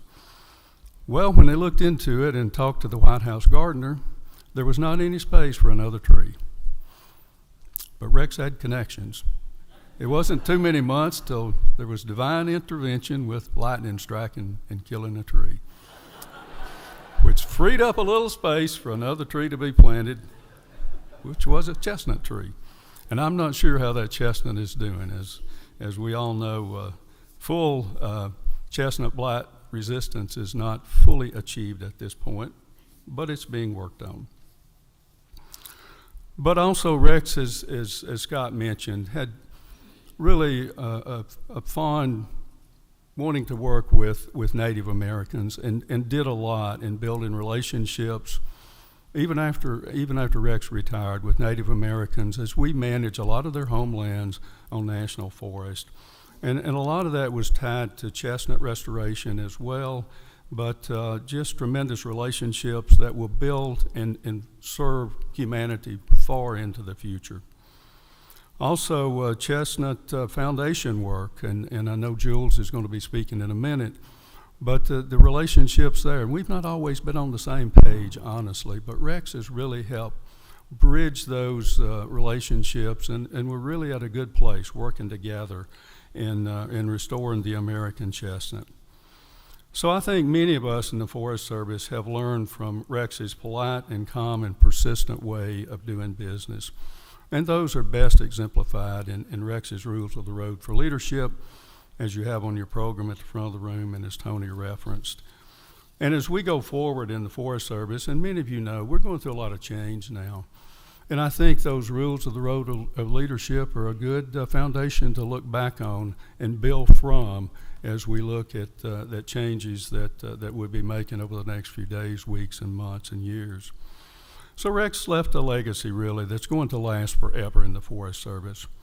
The Forest Service will be accomplishing conservation work many decades in the future because of the seeds and the seedlings that Rex planted. I'll miss Rex, but I'm sure not as much as Rex's family will. And with thoughts and prayers for all of you as we think about Rex and the legacy that he left and the assistance that's going to provide all of us in forest conservation for many years in the future. Thank you. Thank you, sir. Thank you, Ken. Our final speaker today is going to talk about the impact that Dad had with the American Chestnut. The American Chestnut Foundation, Dad gave a TED Talk on that thing. If you haven't seen it, I highly recommend just Google. It's in your flyer. Just Google Rex Mann Youngstown TED Talk and it'll pop up. It's like 250,000 views so far, and we're trying to get it to 1 million. But he rehearsed that talk so many times that when he would go down to his shed to rehearse it, his 2 yellow labs would cover their eyes. And the guy that taught him that, or helped him with that talk, Michael Davis, is right back there, came down from Cincinnati. Thank you for all the help with him. So anyway, I want to bring up Jewel Smith to wrap up the speakers for today, because the work and passion that Dad had for the American Chestnut and the American Chestnut Foundation, there's nobody better to summarize that than Jules. Come on up, buddy.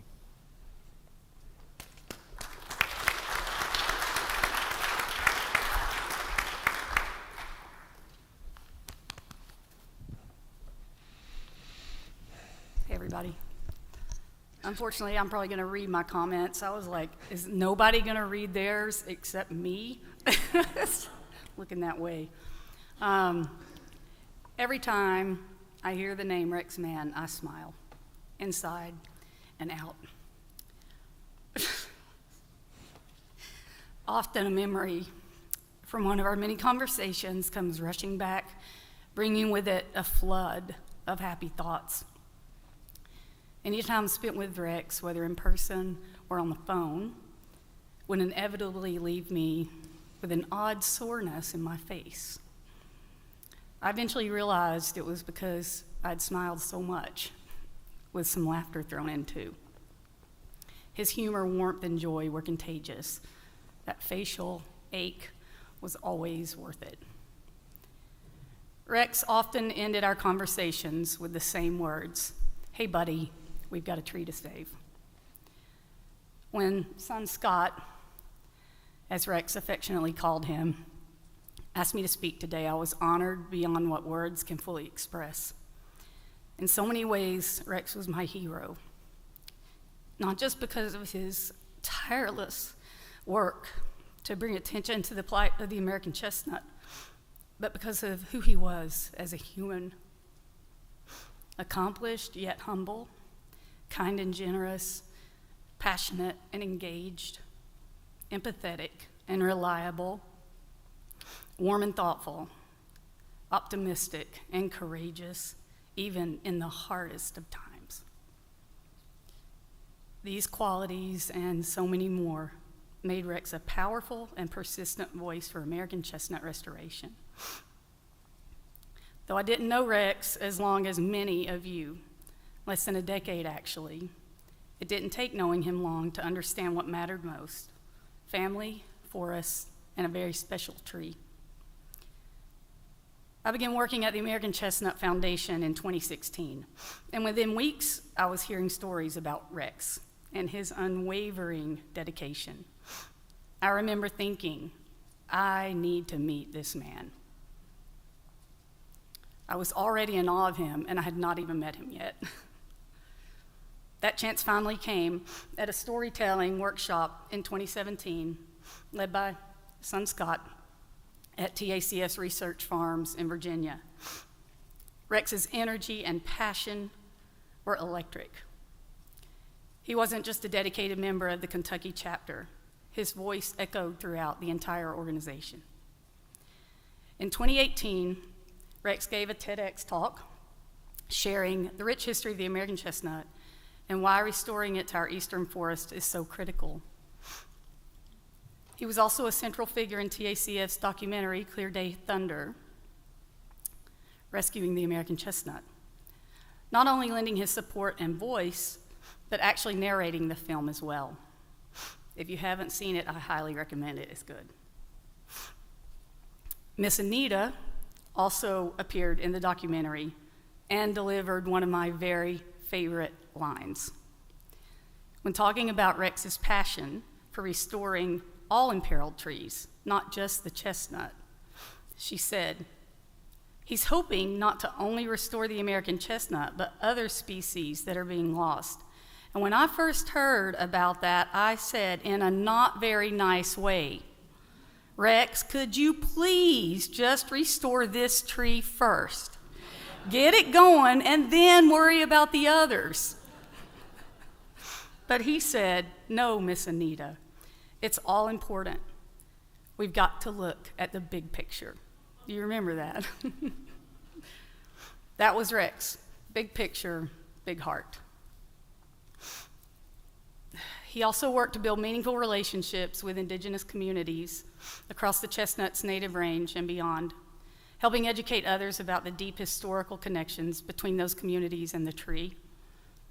Yet another reason restoration must continue. He believed in leaving tracks, and he certainly did.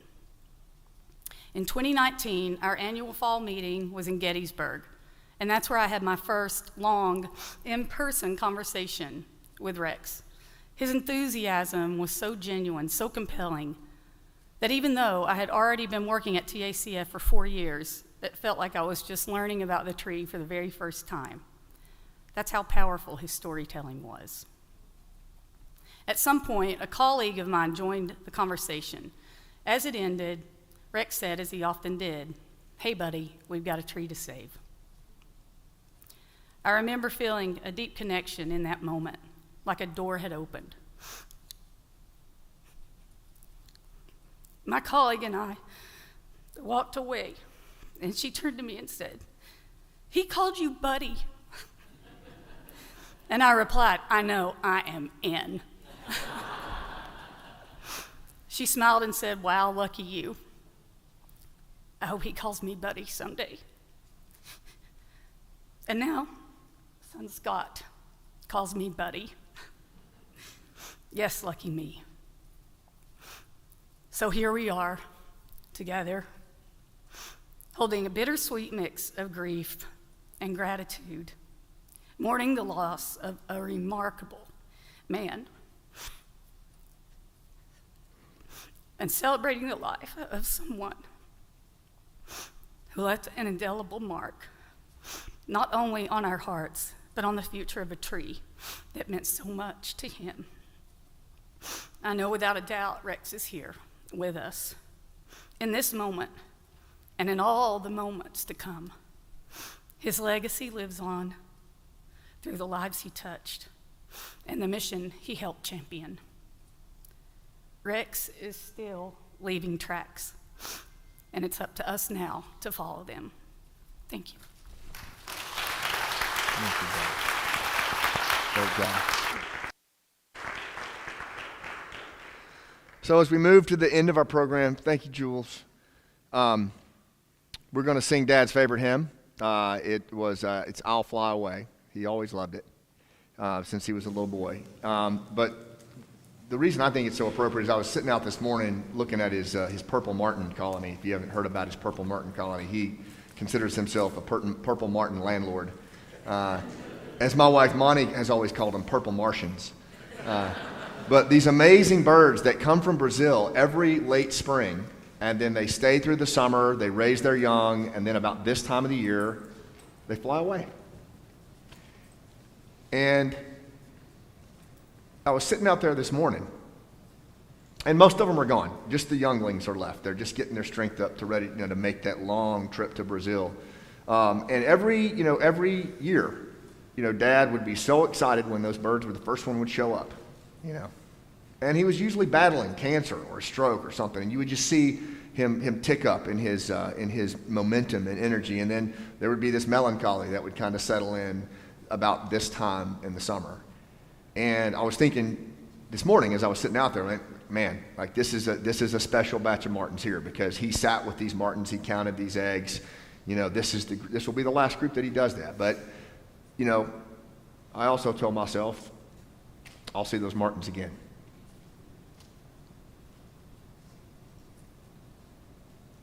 And him. So I thought we would sing his favorite hymn, I'll Fly Away. And then we have a special little 1-minute tribute video that we'll close with.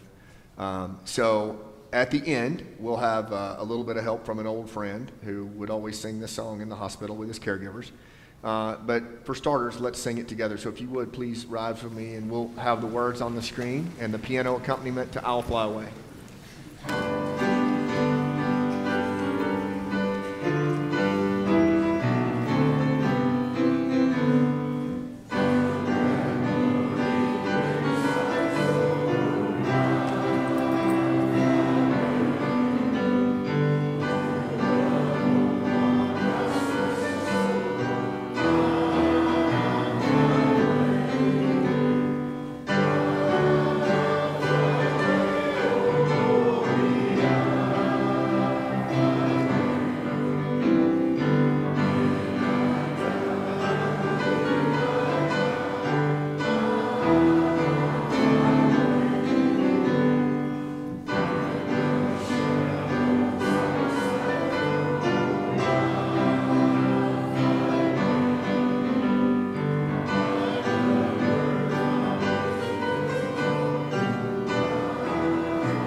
You may be seated. Thank you.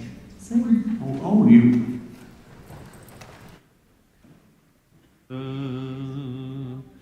Some glad morning when this life is o'er,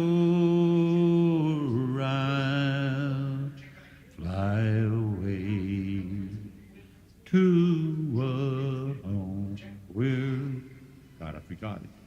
Joy shall never end. I'll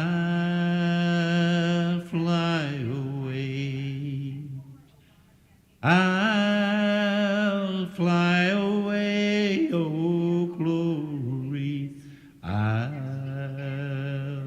fly away. When I die, hallelujah, by and by, I'll fly away.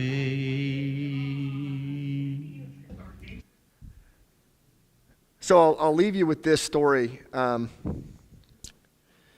When Dad had he had a stroke in the winter of 2020, right before COVID hit, and it was a massive stroke. I remember Mom calling me, and she said, "Your dad's had a stroke, and it's bad." And so Travis flew in from Australia. I flew up from Florida, and I remember looking at my dad and seeing this man completely paralyzed, left side completely shut down, left arm, left leg, really couldn't talk much.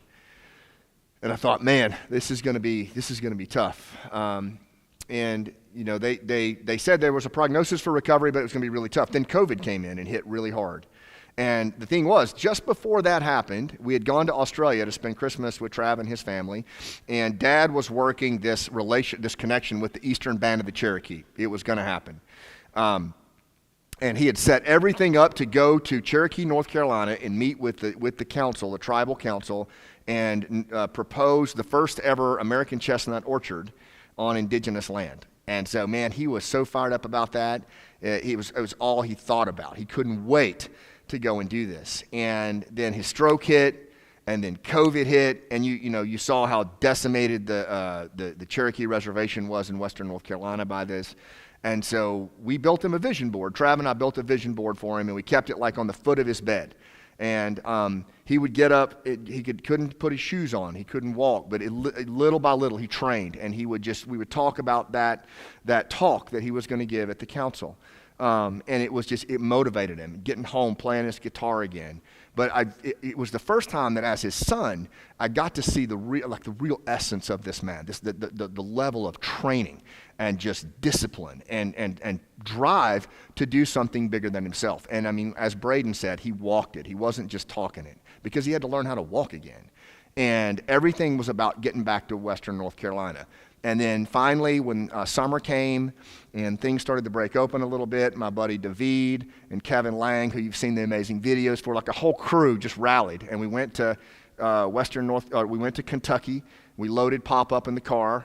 Mom helped us pack the car up, and we drove him to Lake Logan. His buddies Don Dayton and David Hendricks came, and just like the whole crew was there, And he even took us back to where he had the stroke on wormy Chestnut Lane.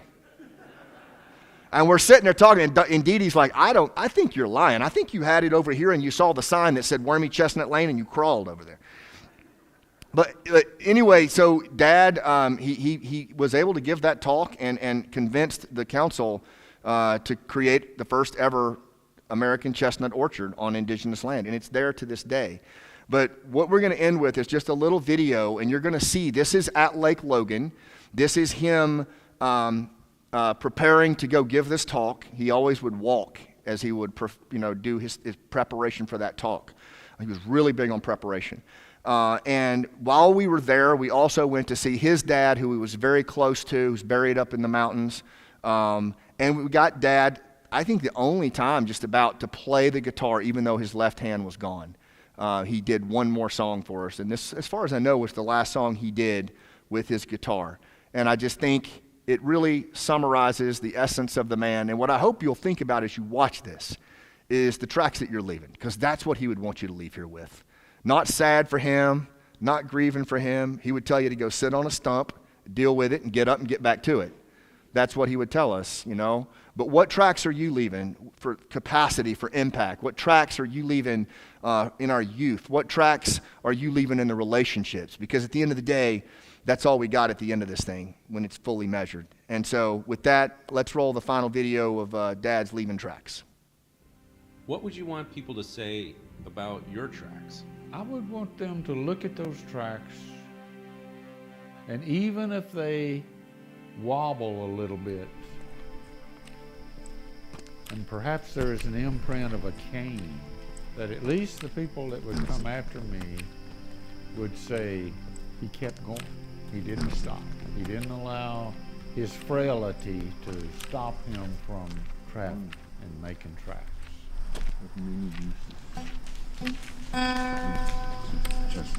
Going up on the mountain, gonna see my baby, and I ain't coming back, oh my Lord. Ooh, come on, Pinky. No, I ain't coming back. Well, roll on, buddy. Don't you roll so slow.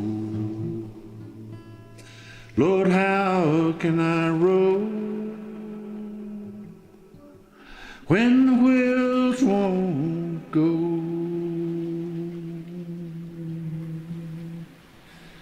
Now when I'm long gone, gonna build my tombstone out of number 9 coal. Out of number 9 coal. Well, roll on, buddy. Don't you roll so slow. Lord, how can I roll when the wheels won't go?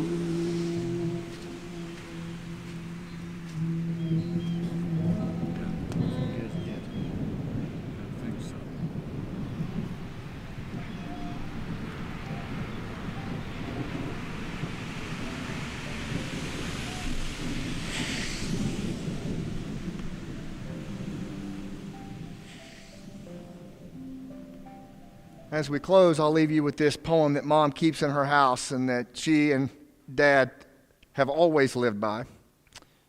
And I challenge us to all live by as we go and leave our tracks in the world. Life is not a journey to the grave with the intention of arriving safely in a pretty, well-preserved body, but rather to slide in broadside, thoroughly used up and loudly proclaiming, wow, what a ride. God bless you. Thank you.